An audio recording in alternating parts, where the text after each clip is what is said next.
महर्षि दुर्वासा, जिनका क्रोध इतना भयंकर था कि उनके एक श्राप से स्वर्ग छिन गया और देवताओं को समुद्र मंथन करना पड़ा। लेकिन क्या आपने कभी सोचा है कि जिस ऊर्ष्य के नाम से तीनों लोक कांपते थे, उन्हें अपनी ही पत्नी को भस्म करने का श्राप क्यों देना पड़ा? आखिर न्याय के देवता शनिदेव ने महर्षि की पत्नी पर अपनी वक्र दृष्टि क्यों डाली? और ऐसा क्या हुआ कि साक्षात भगवान विष्णु को बीच बचाव करने के लिए धरती पर आना पड़ा, जिसके बाद राख की एक ढेर से दुनिया का सबसे पवित्र आशीर्वाद बन गई। यह अद्भुत कथा आरंभ होती है महान औरव ऋषि की पुत्री कंदली से। कंदली अत्यंत रूपवान और मन की बहुत साफ थी, लेकिन उसका स्वभाव बहुत उग्र और वाणी बेहद कड़वी थी। जब महर्षि दुर्वासा ने औरव ऋषि के सामने कंदली से विवाह का प्रस्ताव रखा तो पिता ने हाथ जोड़कर कहा, महर्षि, मेरी पुत्री अपनी कटु वाणी पर नियंत्रण नहीं रख पाती और आपका क्रोध तो जग जाहिर है।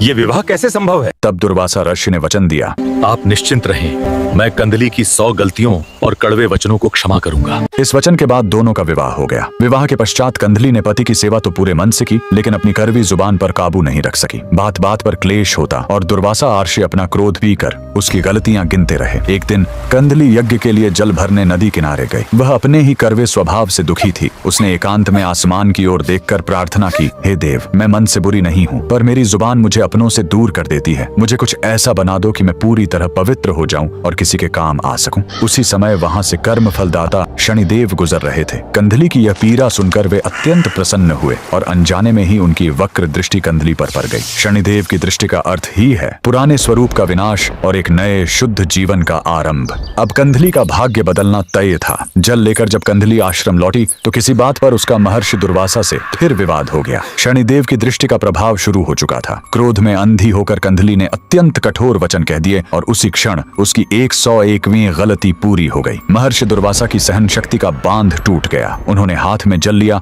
और गर्जना करते हुए श्राप दिया, तूने अपनी सीमा पार कर दी है कंदली, इसी क्षण भस्म हो जा। और देखते ही देखते कंदली वहीं जलकर राख की ढेरी में बदल गई। जब कंदली के पिता और वर्ष वहां पहुंचे तो वे फूट फूट कर रोने लगे। एक पिता का दुख भयंकर क्रोध में बदल गया। उन्होंने अपने कमंडल में जल उठाया और महर्षि दुर्वासा को ही भस्म करने का श्राप देने लगे। दो महान ऋषियों के इस भयंकर टकराव से ब्रह्मांड में प्रलय आ जाती। तभी बीच बचाव के लिए साक्षात भगवान नारायण को धरती पर प्रकट होना पड़ा। श्री हरि विष्णु ने और आर्ष का हाथ पकड़ा और उन्हें शांत किया।